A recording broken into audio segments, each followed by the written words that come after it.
It's that time of the year when we look at how much system memory or DRAM games are using, so you, the gamer, know how much memory you need. Obviously right now DRAM pricing is all messed up, so you're probably not rushing out to buy a brand new 32GB kit of DDR5 memory, which is why so many of you are wondering if you can still get away gaming with 16GB. And that's something that we'll be looking at closely in this video. But before we do, today's video is brought to you by Insta360 and their Link to 4K webcam, now available in white. Building on the original Link, the Link 2 includes AI tracking for individuals and groups, auto framing, and auto gesture controls. For a webcam, it has fantastic autofocus with no focus pulsing, which is a major plus. It also now offers modes such as customizable backgrounds, adding versatility to every use case. The Link 2 is equipped with a gimbal, making it perfect for presentations, meetings, group calls, and any situation where you might be moving around. The 4K 30fps sensor offers excellent performance even in low light situations, and you can really only get better performance out of something like a digital SLR camera. With various AI features and a user-friendly desktop app, achieving the perfect presentation's a breeze. It also pairs perfectly with the new Wave speakerphone, so for more information, please click the links in the video description. Okay, so let's quickly go over how we're going to be testing. And for all of this, I will be using my personal gaming system, which happens to have 64GB of DDR5 memory. Not flexing, it was much cheaper when I got it. And the reason I am using this system is because it is a 3-year-old install of Windows 11, has a number of games and applications, and therefore it really is a real-world test scenario. While testing each game, I have Chrome open in the background with 6 tabs, along with Discord and our hardware monitoring software. Now, in the past, I've done my best to get similar spec memory kits in a range of capacities, and then I'd manually adjust the primary, secondary, and tertiary memory timings. But for this video, I've gone about things a bit differently.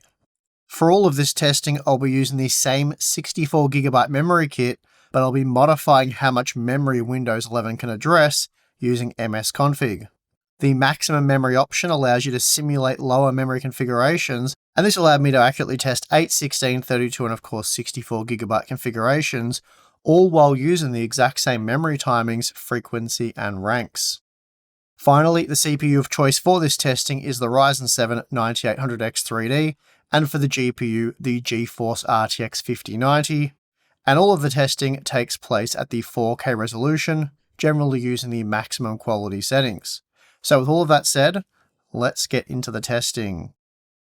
First up, we have Marvel Rivals, and in this example, we're looking at virtually identical performance using 16, 32, and 64GB of memory.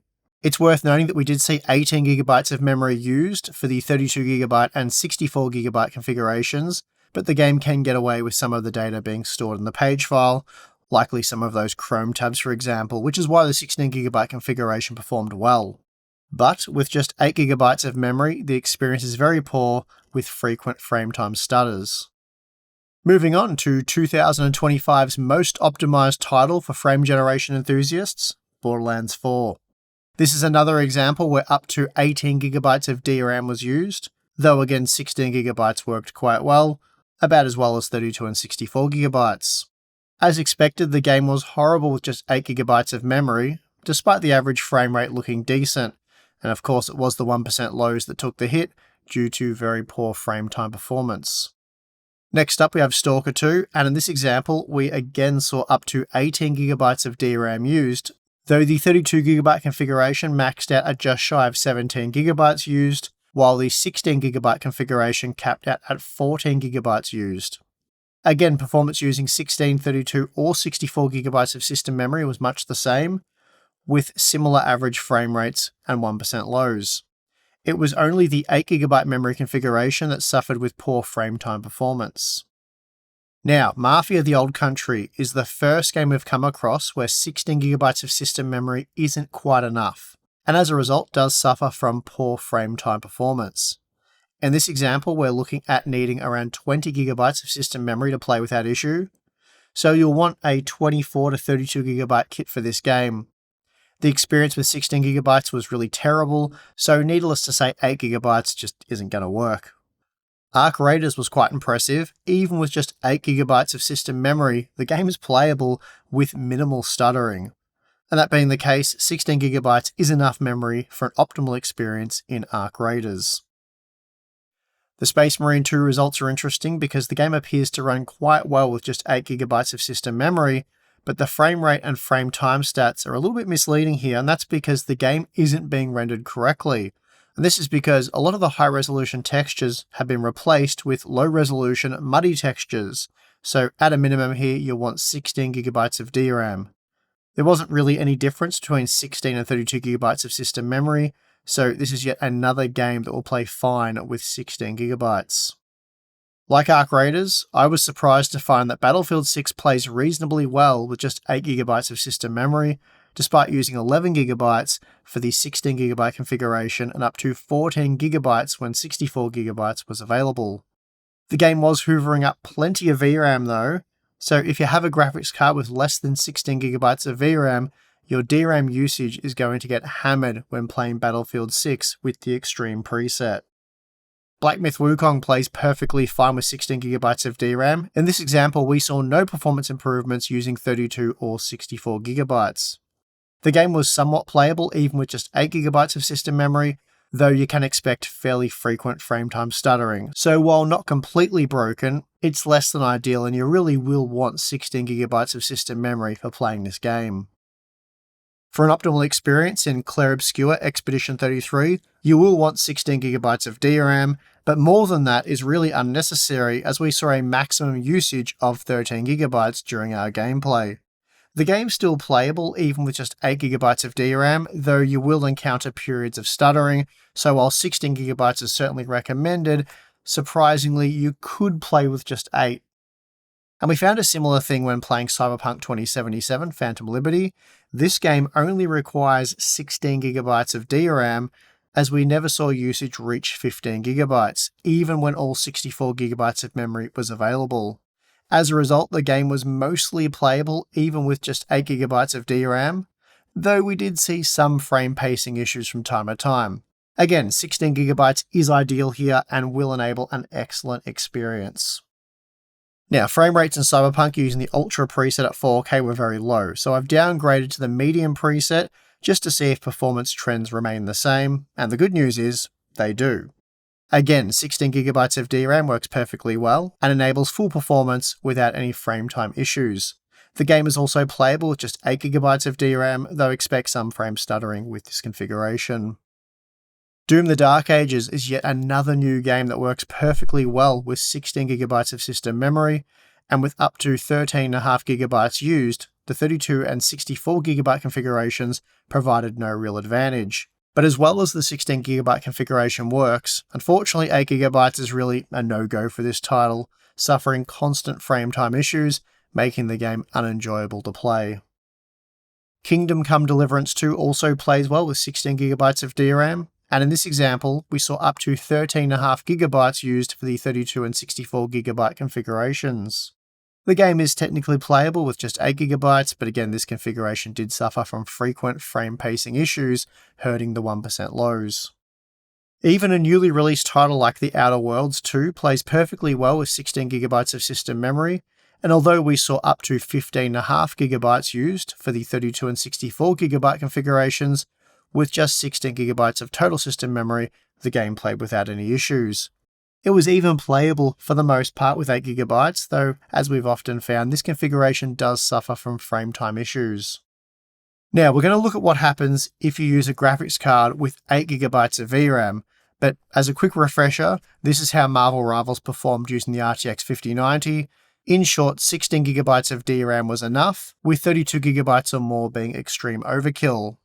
But that changes if you only have 8GB of VRAM, as we find that game assets intended to be stored within the local video memory are now ending up in the DRAM or system memory. And as a result, typical DRAM read bandwidth has increased by around 70%, and with a 16GB DRAM capacity, data is being offloaded to the page file, resulting in horrible frame time performance. Moreover, whereas 8GB of DRAM was somewhat usable previously, with an 8GB GPU, it becomes completely unusable. Now, even though we can't completely avoid frame time issues with 32GB of system memory, performance becomes a lot better. So those of you with 8GB GPUs looking to play the latest games will want to ensure that you have a surplus of high-speed system memory to help mitigate terrible frame time performance, which obviously does defeat the purpose of buying a budget GPU to begin with. Finally, here's a look at how the 8 and 16GB versions of the Radeon RX 9060 XT compare in Spider-Man 2 using 16GB of system memory. In this example, the 16GB 9060 XT provided 35% greater average frame rate performance with a 70% increase to the 1% lows, resulting in much smoother, much more consistent frame rate performance. The 16GB 9060 XT also only read from the DRAM at an average bandwidth of 15GB per second, whereas the 8GB model was 73% higher at 26GB per second.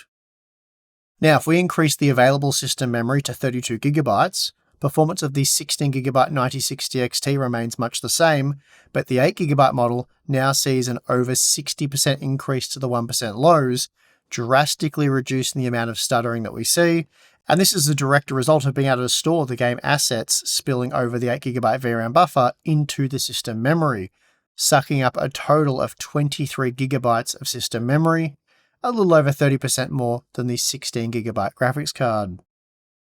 So there you have it. How much system memory you require can depend on how much VRAM you have available, and those with cheaper 8GB graphics cards will often require a lot more VRAM if they wish to avoid the worst effects of exceeding that VRAM buffer. However, if you have enough VRAM or can avoid running out, then most games will still play perfectly well with 16GB of system memory. And remember, we're not testing with a fresh install of Windows 11 with nothing installed. The test conditions here represent that of a well-maintained installation. Now, all of that said, normally, as in any time in 2025, I would not be recommending buying a 16GB memory kit, especially a DDR5 memory kit. But due to the current DRAM pricing crisis, you can save a lot of money by buying 8GB modules rather than 16GB modules, so it is worth exploring. The DRAM apocalypse aside though, the real answer would be that you want 32GB. This should be the sweet spot for gamers.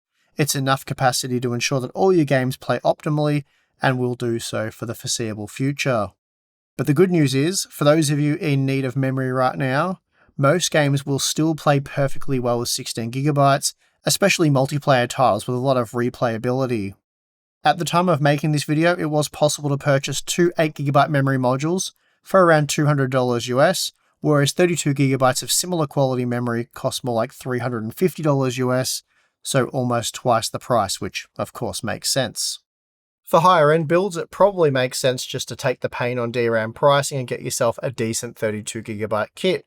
But for budget builders looking to save as much money as possible, 16GB is still a perfectly viable option, and really a great way to save money until this nightmare's behind us, probably once the AI bubble bursts, resulting in a global financial crisis, at which point buying DRAM will probably be the least of your worries. So that's good stuff to look forward to there.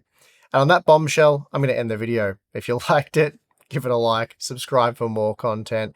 And if you'd like to become a Unboxed member, we have the join button or Patreon. Signing up to either one of those things will give you access to our exclusive Discord server, monthly live streams, Q&A stuff, and behind the scenes content. So yeah, check it out. If you're not interested, perfectly fine. I'm not going to hold it against you. As I say on the Q&As, Tim might. So that's something to be mindful of when not clicking either of those things. And Balin may also hold it against you. Are you going to hold it against him, Balin? Of course. He said, of course. So I'm the only good guy here in all of this is the takeaway. Anyway, that's it. That's all I've got for you. If I drag this video out, it may end up finishing as the AI bubble bursts, and therefore all of this is irrelevant, and you would just buy a 32GB kit and go get gaming. But anyway, I'm your host, Steve. See you next time.